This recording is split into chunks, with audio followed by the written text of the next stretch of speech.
Nas palmas.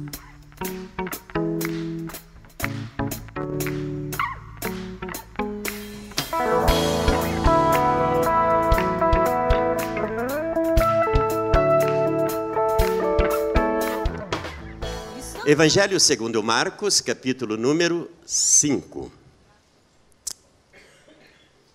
Amém? Eu vou ler a partir do versículo número 22. Marcos 5, 22.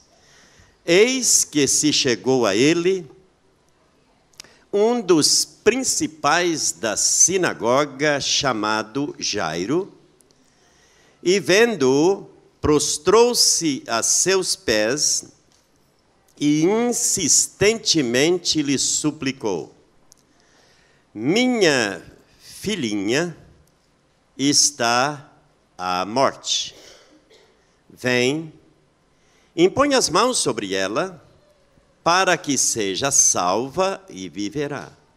Jesus foi com ele. Verso número 35 diz, verso 35, falava ele ainda, quando chegaram alguns da casa do chefe da sinagoga, a quem disseram: tua filha já morreu, por que ainda incomodas o mestre? Mas Jesus, sem acudir a tais palavras, disse ao chefe da sinagoga: não temas, crê somente. Contudo, não permitiu que alguém o acompanhasse, senão Pedro e os irmãos Tiago e João. Chegando à casa do chefe da sinagoga, viu Jesus o alvoroço, os que choravam e os que pranteavam muito. Ao entrar, lhes disse: por que estáis em alvoroço e chorais? A criança não está morta, mas dorme. E riam-se dele. Tendo ele, porém, mandado sair a todos, tomou o pai e a mãe da criança e os que vieram com ele, e entrando onde ela estava, tomando-a pela mão, disse: Talita cumi, que quer dizer: menina, eu te mando, levanta-te. Imediatamente a menina se levantou e pôs-se a andar, pois tinha 12 anos. Então ficaram todos sobremaneira admirados, mas Jesus ordenou-lhes expressamente que ninguém o soubesse e mandou que dessem de comida à menina. Pai Santo, Deus maravilhoso e eterno, mais uma vez estamos diante da sua bendita presença, gloriosa presença. Não há dúvida que o Senhor está neste lugar. Tem sido maravilhoso para nós hoje à noite poder exaltá-lo na nossa adoração, falar contigo através da oração. E agora, Senhor, nós estamos desejosos de ouvir uma palavra que venha abençoar o nosso coração, e que essa palavra não venha do pastor, mas venha do pastor das ovelhas, Jesus Cristo. Espírito Santo, tu és livre, fala conosco, fala através da minha vida, eu lhe peço para a glória do teu nome. Amém e amém. Amados, podem sentar. A família vencendo as crises. No texto lido é uma crise que provavelmente todos aqui já passaram. Crise de enfermidade, crise de morte. Esta crise, eu diria, por estarmos vivendo nesse corpo físico, herdeiro do pecado, todos nós hoje à noite somos, queridos, de uma maneira ou outra, passíveis de passar pela dor, pela enfermidade. Hoje à noite a irmã Ruth chegou aqui dizendo: pastor, eu vim me arrastando, mas eu vim. Domingo passado não pude vir porque eu tinha muitas dores, mas hoje, com dor ou sem dor, eu digo: vou à casa do Senhor, e eu creio que vou sair sem dor. Eu disse: se a irmã tem essa fé, toca no manto de Jesus, toca nele que ele te toca, e você pode sair daqui hoje à noite sem dores. As enfermidades, elas são, irmãos, comuns à raça humana. Todo o corpo humano pode passar pelas enfermidades. Neste caso, hoje à noite, uma enfermidade chega num lar onde não sei se tinha mais filhos ou somente essa adolescente de 12 anos, que não diz que tipo de enfermidade ela tinha, só sei que foi uma enfermidade tamanha que ela veio a óbito e Jesus a ressuscitou. Mas hoje à noite eu quero dizer que essa é uma crise comum às famílias, mas eu quero falar baseado nesse texto, como servindo de base para as crises que vêm quando a gente menos espera, mas crise. Mas baseado na ideia desta passagem, queridos, eu quero dizer-lhes hoje à noite. A irmã Ruth chegou aqui com dores.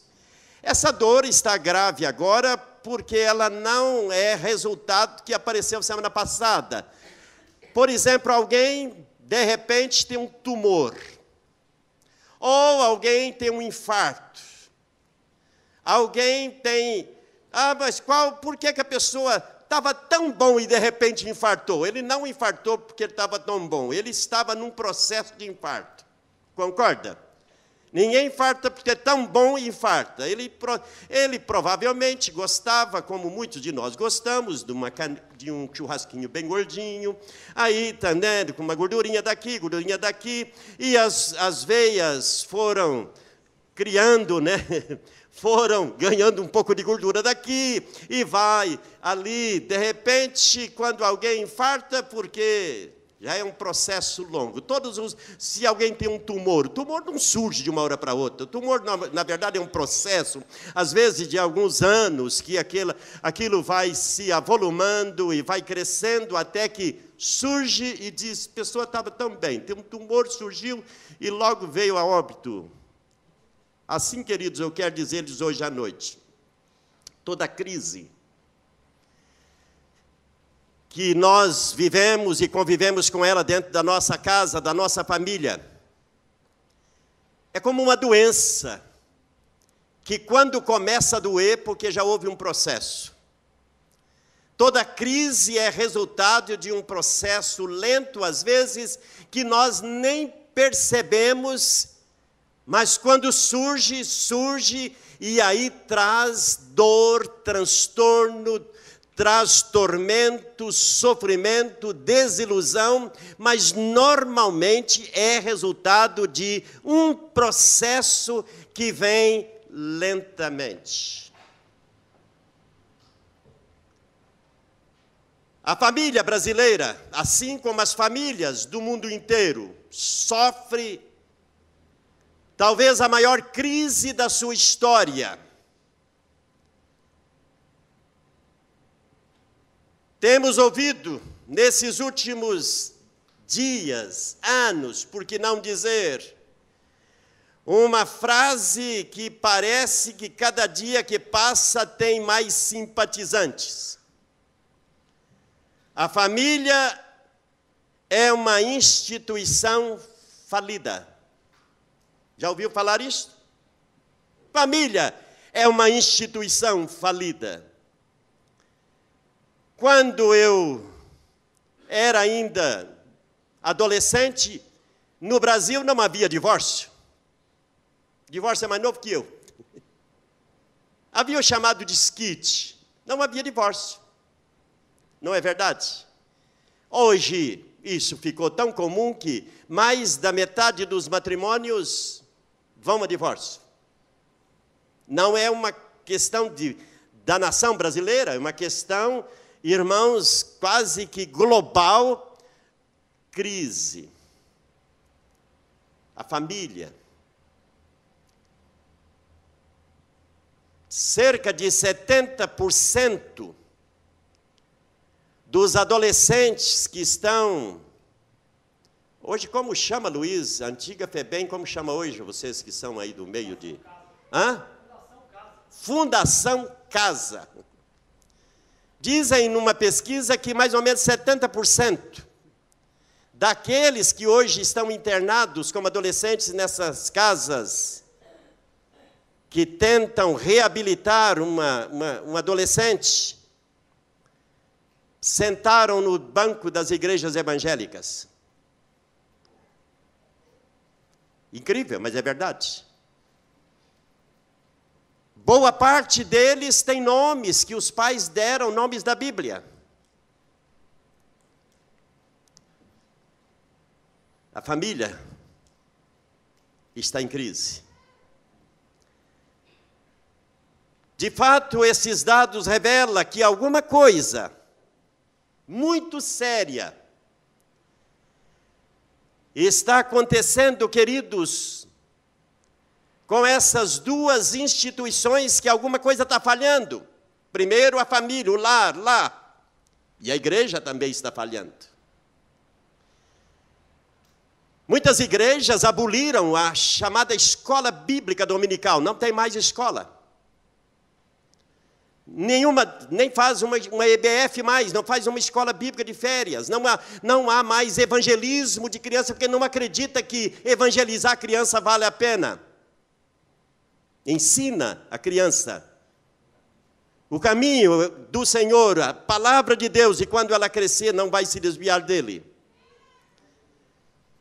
Muitas igrejas não fazem isso que nós investimos, tiramos alguns irmãos do culto agora para que eles estejam ali ensinando a palavra. Muitas igrejas, as crianças ficam brincando na hora do culto, às vezes vão para o pátio da igreja, para o salão brincar, porque a igreja não pensa que este é um momento tão maravilhoso de investir princípios bíblicos, ensinando o temor de Deus para as crianças. Concordam? Igrejas que não se importam mais com os filhos daqueles que frequentam a igreja. Há igrejas, por exemplo, queridos, que não têm nenhum tipo de atividade para o pré-adolescente, para o junior, para o adolescente, essa idade aonde o mundo vai com tudo em cima deles. Para o adolescente, então, não há investimento da parte da igreja, dizendo que esta é a idade que pode, de fato, despertar a fé, mostrar a verdade e o caminho de Deus para os pré-adolescentes, para os juniores, para os adolescentes. Não cuida dessa idade tão importante de fazer escolha a respeito. Mas a responsabilidade de apresentar Cristo, pastor, deve ser dos pais. E quando os pais não são da igreja? Meus queridos, sim, a responsabilidade primeiro é dentro do lar, mas a responsabilidade da igreja é muito importante. Por isso, peço à igreja de Deus aqui presente, ore por aqueles que se dedicam ao ensino aqui na igreja. Somos uma igreja que investimos em material. Não, uma coisa que eu falo com os professores, não se preocupe se vai custar tanto. A igreja oferta para isso, nós temos recurso para isso, investimos em materiais de evangelismo de criança, investimos em materiais de discipulado e evangelismo de adolescentes, pré-adolescentes, jovens, adultos. A igreja investe na educação religiosa porque acredita que uma criança pode aceitar a Cristo, crer no Evangelho, ainda com 5, 8, 10 anos de idade. Um dia eu vi uma menina aqui sendo batizada e disse que aceitou Jesus com 5 anos. Glória a Deus. Que lindo isso, não é? Que lindo, a igreja fez a sua parte, ela creu, a igreja ajudou-a a crer no Evangelho ainda com 5 anos de idade.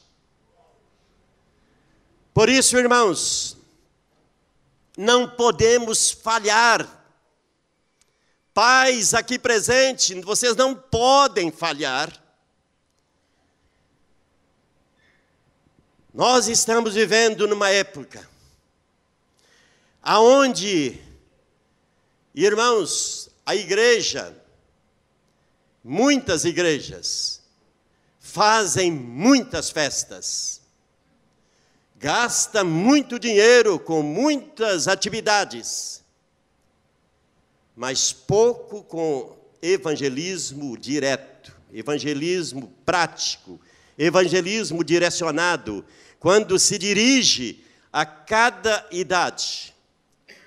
O Edson chamou 2 adolescentes aqui para falar de missões. Estão ouvindo isso? Meu neto ouviu isso desde a barriga da mãe. Estão ouvindo isso? Isso é papel da igreja.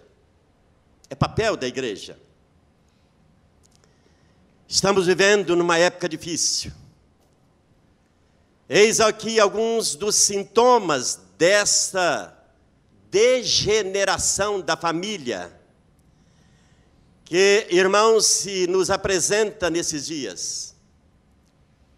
Crises, desencantos, desilusões em muitos matrimônios, divórcios, tantas crianças abandonadas dentro de casa, filhos irreverentes, indiferentes aos pais, brigas, constantes conflito entre casais. Em alguns casos, irmãos, a situação tem se agravado de tal maneira que hoje muitos lares são parecidos com hotel, onde os membros se encontram apenas para comer e dormir. Não há mais vida familiar. Ou até parecido com um posto de gasolina, onde só vão lá para abastecer. E, às vezes, a maior tragédia é que o lar parece um campo de batalha, onde se encontram para confronto e não para diálogo. Tem remédio? Tem solução para esse triste quadro de, eu diria, de doença na família? Tem remédio para seu lar? A família, meus amados irmãos, necessita urgentemente de um avivamento. Amém. Trazer de novo o que significa família. O que significa um lar onde Cristo reina, onde os princípios da verdade bíblica são absolutos, são reais e verdadeiros. Não será, irmãos, como, infelizmente, nós estamos vendo que muitos pais erram aqui. Trabalham desesperadamente para trazer conforto para dentro do lar. Quando, meus amados irmãos, só conforto não faz uma família, faz. Famílias, às vezes, que têm todo tipo de conforto, não falta nada. Mas falta o principal, que é a paz. A presença de Deus.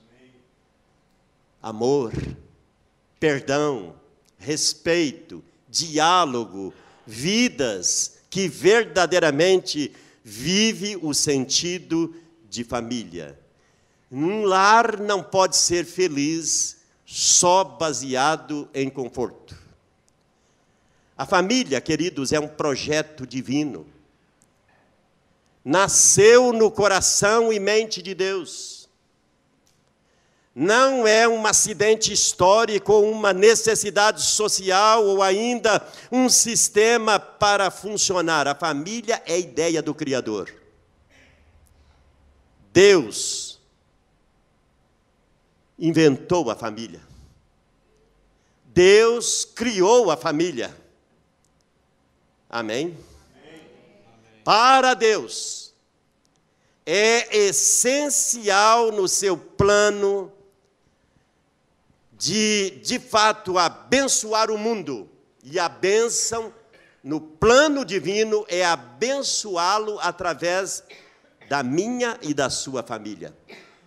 Quando ele disse para Abraão, Abraão, na sua família, através da sua descendência, eu abençoarei todas as famílias da terra. Como as famílias da terra poderão ser abençoadas? Quando, irmãos, elas tomam posse da promessa feita a Abraão. Eu cumpro o meu papel, você cumpre o seu papel, e todas as famílias. Não é gostoso quando uma família vem para Deus, porque ela foi atraída para Deus através da instrumentalidade de uma outra família? Sexta-feira eu achei lindo aqui no jantar das mulheres. Eu estava aqui à frente, boa parte do tempo ali, e eu podia ver chegando famílias. Eu vi, por exemplo, a irmã Leone entrando e disse, essas são minhas convidadas, essas são minhas... Não, se era convidada porque mora no mesmo prédio, no mesmo conjunto, mas eu vi outras, essa aqui é minha amiga, essa é minha convidada, que coisa mais linda.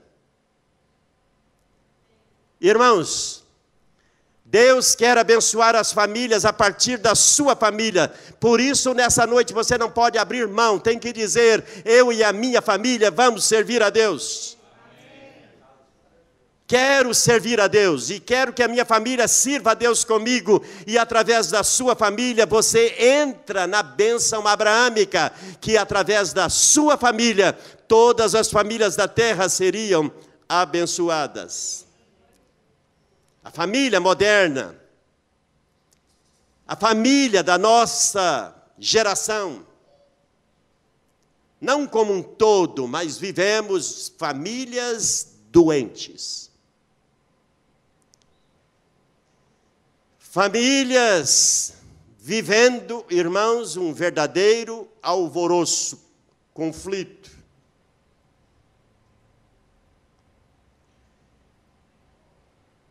Esse texto que nós lemos, baseado nele, eu quero falar um pouco, irmãos, sobre esse processo que aconteceu na família de Jairo. O que Jesus pode fazer hoje pela sua família, assim como fez na família de Jairo? Primeiro, irmãos, ninguém procura médico se não está com dor. Procura? Nós só vamos, irmãos, ao médico quando está alguma coisa de anormal. Esse texto relata, de fato, irmãos, aquilo que é na vida. Esse homem, que era uma pessoa, eu diria, um principal da sinagoga, então ele era um dos líderes da igreja judaica, concorda? Principal, um dos cabeças, um príncipe da sinagoga. Era um homem que tinha temor de Deus no coração, e era um homem que de repente teve uma divina revelação do Espírito Santo, que Jesus era o Messias, o enviado. Ele veio de fato para tirar do cativeiro aquele que está cativo. Ele veio para curar os enfermos, libertar os oprimidos. Ele entendeu essa mensagem, um dos poucos líderes das sinagogas que entenderam quem era o Messias, uma revelação do Espírito Santo, um dos principais. Ele, mesmo sendo um principal, sendo temente a Deus, chegou problema na sua casa, que retrata, queridos, que nós temos que hoje à noite saber detectar. Pais aqui, homens e mulheres de Deus, irmãos e irmãs, tem gente que é tão lento em perceber que tem problema dentro de casa. Eu já ouvi, queridos, histórias assim, dos pais, por exemplo, só descobrirem que o filho é usuário de droga depois que ele já está totalmente dependente químico. Alguma coisa está errada no relacionamento, não está? Não puderam perceber um comportamento anormal. Hoje eu estava ouvindo, talvez alguns das irmãs aí devem ter ouvido uma mensagem gravada do pastor Gleno Paranaguá. Alguém assistiu ouviu essa tarde? Está aí no grupo de mulheres, eu acho. Nilza aqui, no grupo dela, ela pôs para mim ouvir. Uma mensagem do Glênio,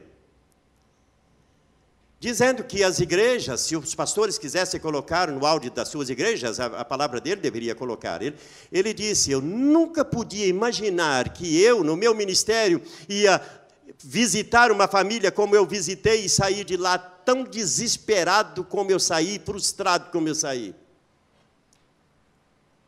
Porque ele foi chamado para atender uma família que está com um filho adolescente, que não abre a boca porque a família descobriu, meio já tarde demais, que ele entrou no jogo, baleia, como é que chama baleia o quê? Baleia azul. E ele estava dizendo, é tão diabólico o poder que tem esse jogo é tão infernal que eu não consegui fazer o menino abrir a boca, nenhum momento ele abriu a boca. Mudo, porque uma das coisas é que ele não pode falar. E a família descobriu, o menino que é lógico, a intenção está no processo da mudez, de não falar, e depois do suicídio. Mas ele disse, eu fiz de tudo. Paralisia. Ele disse, eu estava diante de um adolescente totalmente paralisado. Aí, queridos, eu quero dizer-lhes hoje à noite, pais aqui, detectem. Está muito lá no joguinho, que tipo de jogo, vai lá ver que jogo que está.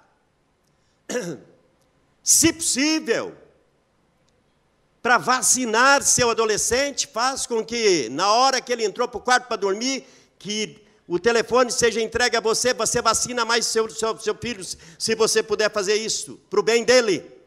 Porque é na madrugada que o diabo pega. Está morrendo gente no mundo inteiro. Não está morrendo só na Rússia, onde essa maldição apareceu. Mas essa peste vai e vem outra pior. Vivemos numa época, irmãos, de desespero. Como o Glênio diz, eu saí dali sem saber o que fazer. A família desesperada. A família, de fato, irmãos, é alvo principal da seta diabólica para a nossa geração. Não são só as doenças que assolam lares físicas, mas as outras doenças, como o ciúme, o egoísmo, quanto egocentrismo, não é verdade? Parece que as pessoas não querem, de maneira nenhuma, irmãos, compartilhar. Egoísmo puro, voltados para si, para os seus desejos, puro egoísmo. Quanto egoísmo! Quanta raiz de amargura, ressentimentos, feridas não saradas, ausência de perdão, mágoas, lembranças do passado, impureza, lascívia, infidelidade, frieza espiritual, mundanismo, tudo isso está, irmãos, enfermando as nossas famílias.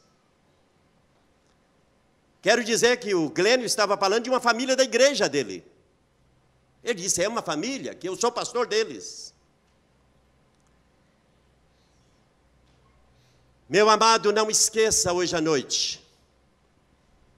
O alvo maior de Satanás é destruir a sua família. Porque se ele atinge a família, ele vai balançar a sua fé. Ele vai mexer com a sua estrutura espiritual. Como Deus vê hoje a sua família? Na casa de Jairo, a menina estava muito doente. No outro dia, mais doente. Quando ele saiu de casa desesperado, ela estava semi-morta. Mas quando ele falava com Jesus, chegou a notícia, já morreu. Como está a saúde da sua família?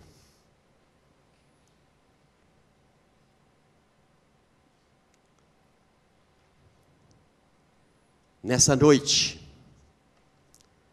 Jesus Cristo é o mesmo. Há alguma dessas doenças que eu mencionei aqui afetando a sua casa? Seu marido, sua esposa, seus filhos? Meu amado irmão, minha irmã, Deus te chama para ser alguém que diagnostique, né? Para ter esta capacidade de enxergar, detectar onde está o problema. É sua missão. Todos os dias ore, peça a Deus, Espírito Santo me ajude. Meus filhos estão correndo perigo. Eu estou correndo perigo, minha esposa corre perigo. Nós estamos expostos a um mundo que jaz no maligno. Corremos perigo. Muitas famílias, irmãos, já morreram.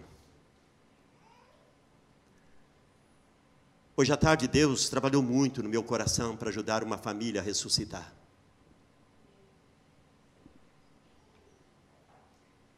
Porque morreu há muito tempo. Muitos relacionamentos morreram. Duas pessoas concordam viver debaixo do mesmo teto. Às vezes nem concordam, aceitam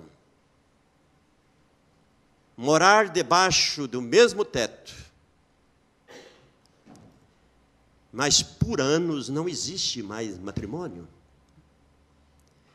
Se alguém que um dia casou-se, teve vida em comum, alguém que declarou amor um ao outro, e alguma coisa foi acontecendo, foi enfermando este relacionamento, ao ponto dessas pessoas dizer, fica para lá, eu fico para cá, e falam aquilo que é apenas necessário, jamais vai ouvir uma palavra de um casal que fica 15, 20 anos morando na mesma casa, e nunca mais a mulher vai ouvir da boca do marido, eu te amo.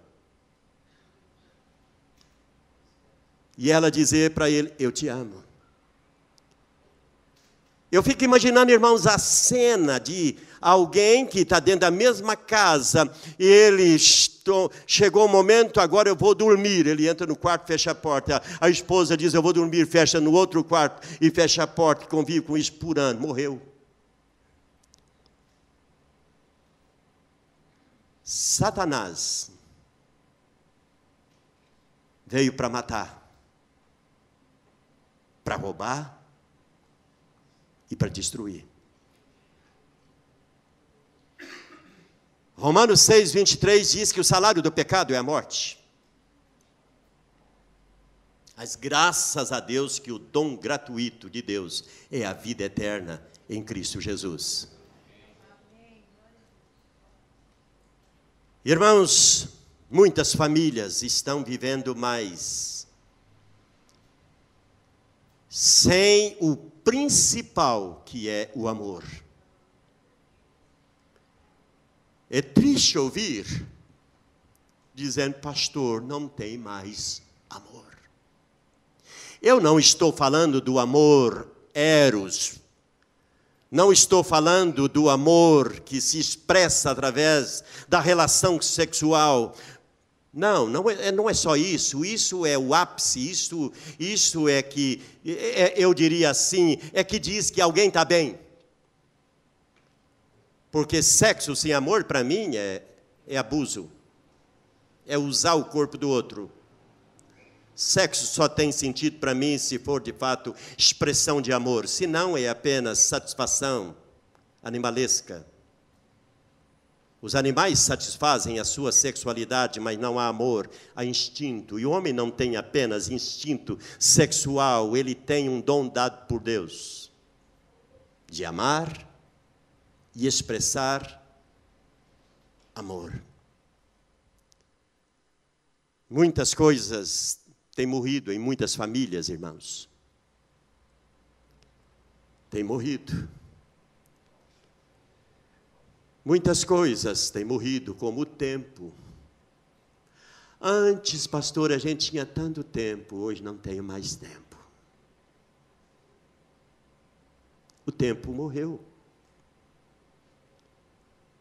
A estima morreu. A cortesia, o diálogo, a esperança, o amor, a fé, morreu. Chegaram para este chefe da sinagoga, chamado Jairo, dizendo, não adianta. Ela morreu. Aí Jesus disse, preocupa não. Adianta sim. Hoje à noite eu quero dizer para você que ele está aqui dizendo, Jairo, não dê ouvido. O diabo diz, não adianta. Mas ele disse, Jairo, vamos até lá. E hoje à noite ele está dizendo aqui, vem comigo. Caminhe comigo. Se morreu, eu ressuscito. Se está doente, eu curo. Se está faltando, eu sou a fonte. Ele é o mesmo ontem, hoje e eternamente. Muitas famílias estão de luto. Porque não são capazes de crer na ressurreição. Entenderam o que eu estou dizendo? Muitas famílias estão enlutadas. Quer dizer, matou, meu casamento morreu, meu filho não gosta mais de mim, tudo acabou, o pastor não tem mais esperança, morreu.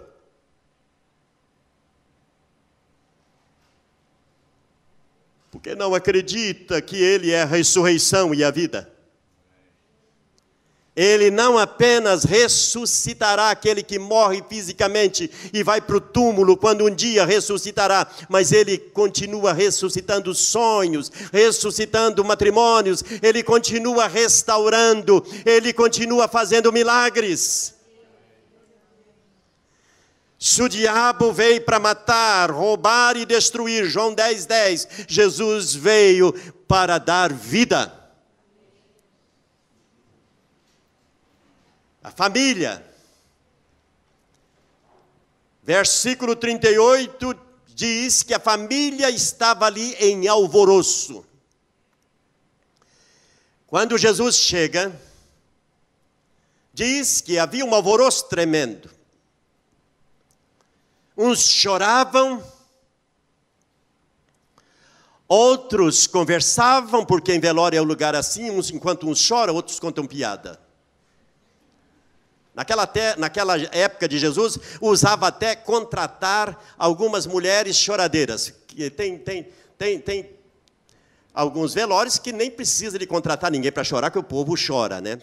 Tem alguém que comanda o choro. Mas naquela época tinha as chamadas carpideiras, que eram contratadas para chorar.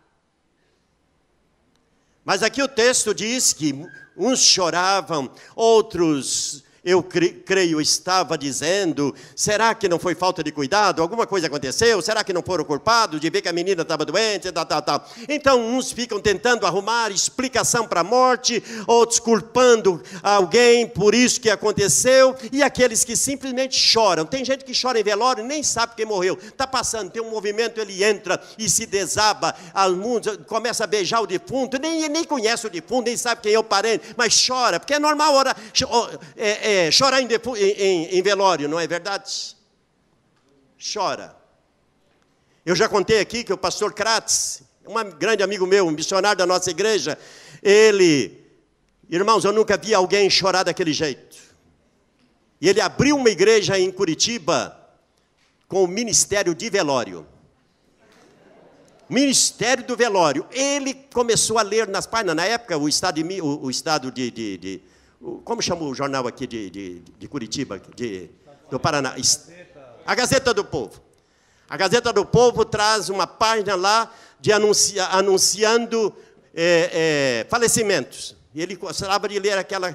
E todos os funerais que tinha numa região onde ele queria fundar uma igreja, que tinha morte, morreu alguém naquela região, ele anotava o endereço e ele chegava lá com aquele jeitinho dele, logo se aproximava da família, ficava sabendo quem era o dono do defunto, ou mãe, pai, marido, esposa. Ele aproximava, ele entrava e ele desabava a chorar, e ele se apresentava como o pastor Kratz, pastor da Igreja Nazarena. Eu estou aqui para oferecer a minha ajuda, meus préstimos, e se vocês quiserem eu posso também depois, na hora do sepultamento, fazer um culto de ação de graças. E aí ele já conseguia pegar ali informação, quem era, que dia que nasceu, que dia que morreu, pegava, não tem uma foto da família, e pegava uma foto do defunto, ele levava e ia, ele tinha dinheiro na época, ele imprimia, fazia ele já tinha um programa, ele só trocava a foto, ele já levava a ordem do culto, com a data,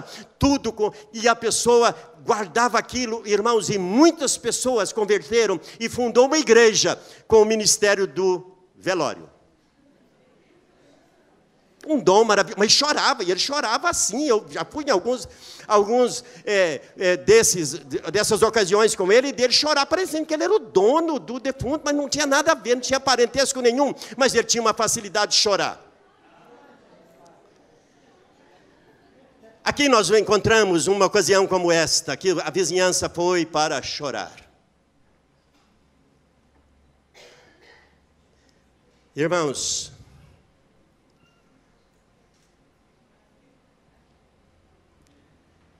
Jesus, quando chega,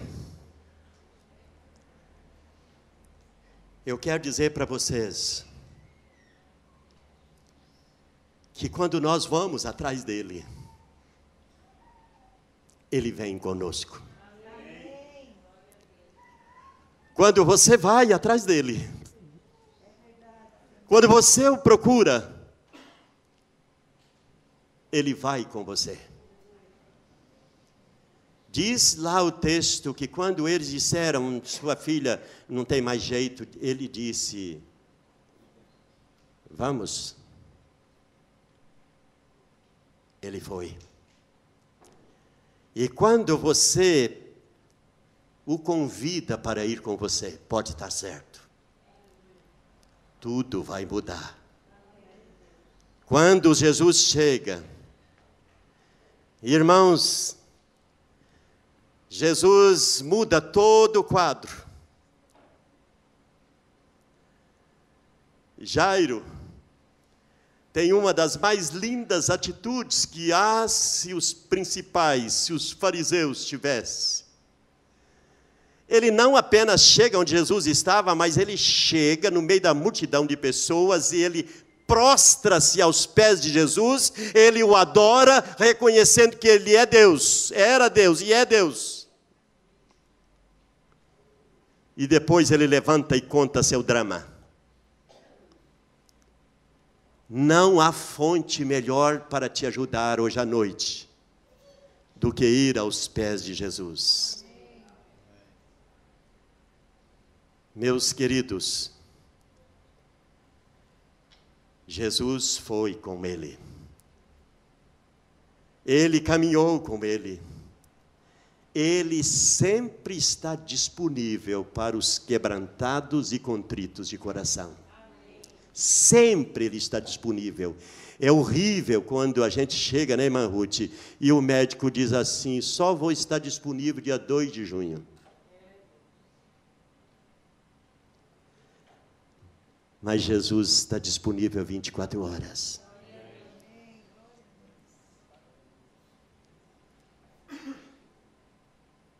E Ele pode tirar a sua dor antes do médico. Antes do médico. Jesus disse para Jairo, tenha bom ânimo. Isto é, não desanime, não escute o que eles estão dizendo, creia somente. Nesta noite, meus queridos, quer milagre, creia. Quer mudança, creia. Ele está aqui. Eu amo esse texto que diz que ele chegou e segurou na mão da menina e chamou-a dizendo, Talita cumi, que quer dizer, menina, levanta. Na mesma hora, ela levantou. Talvez Deus tenha me dado esta passagem da Bíblia, tem tantas passagens a respeito de família, tantos conflitos familiares, tantos problemas na família. A Bíblia está recheada de famílias vivendo conflitos. O que mais tem dentro da Bíblia, porque a Bíblia narra a verdade de famílias, de pessoas de Deus que enfrentaram mais terríveis problemas. Mas esse texto foi me dado por Deus. Porque hoje à noite Ele está querendo tomar você pela mão.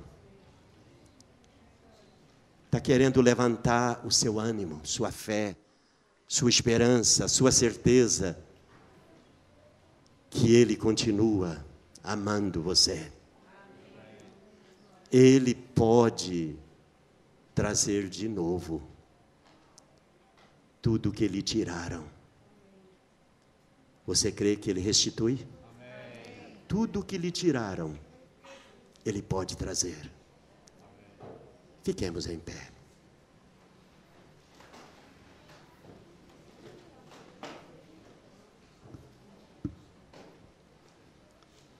Eu gostaria que você, que é esposo, pudesse, se possível, ficar próximo da sua esposa, segurar na mão do seu filho também, sua esposa, se você puder.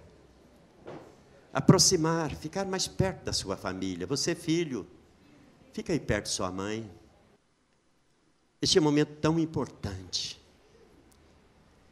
Nós estamos falando hoje, irmãos, de um Deus que idealizou a família, planejou a família, criou a família. E hoje Ele está aqui para abençoar a sua casa. Ele está aqui nesta noite para trazer vida. E vida com sentido para a sua casa, para o seu matrimônio, para o seu casamento. Ele está aqui. Bendito, maravilhoso e eterno seja, Senhor, o teu nome. Senhor Jesus, estenda a mão. Ah, Senhor, como estendeste a mão para aquela menina e a chamou de novo para a vida. Nessa noite, Senhor, estenda a sua mão e toca Toca aqui neste irmão, nessa irmã. Toca aqui neste jovem, toca aqui nesse moço, nessa moça, toca aqui, meu Deus, neste homem, nessa mulher, nessa noite. O Senhor é o Deus de milagres. Estenda a sua mão para abençoar, Senhor, os lares representados aqui. Até mesmo, ó Deus, aqueles que nessa noite estão aqui sozinhos, eles são família. Aqueles, ó Deus, que hoje vivem só, mas eles são família. Senhor, estenda a mão para abençoar, para colocar sonhos no coração deste irmão, dessa irmã, desse moço, dessa moça, nessa noite. Senhor, Tu és aquele que planejou, idealizou, um dia formou o primeiro matrimônio. O Senhor é aquele que nessa noite quer que nós sejamos abençoados e também quer que nós sejamos de fato instrumentos de bênção. Estenda a sua mão e abençoa os lares representados aqui nessa noite com a sua bênção, tocando, fazendo milagres agora. Eu creio, Senhor Jesus, que Tu curas. Quem sabe alguém, além da irmã Ruth, tem entrado aqui com dores. Senhor, eu creio que agora o Senhor pode estender a mão e tocar aonde dói. Tirar a dor, fazer um milagre. Tu és Deus, soberano, Senhor, Tu és livre para fazer a obra. Quero dar a honra e a glória a Ti, Jesus, porque o Senhor é o mesmo Senhor que entrou na casa de Jairo. O Senhor é o mesmo que curou pessoas. Tu és aquele que faz. Tu és aquele que muda a história. E eu oro pedindo a bênção do milagre, em nome e para a glória do Senhor é que eu oro. Amém e amém. Nas palmas.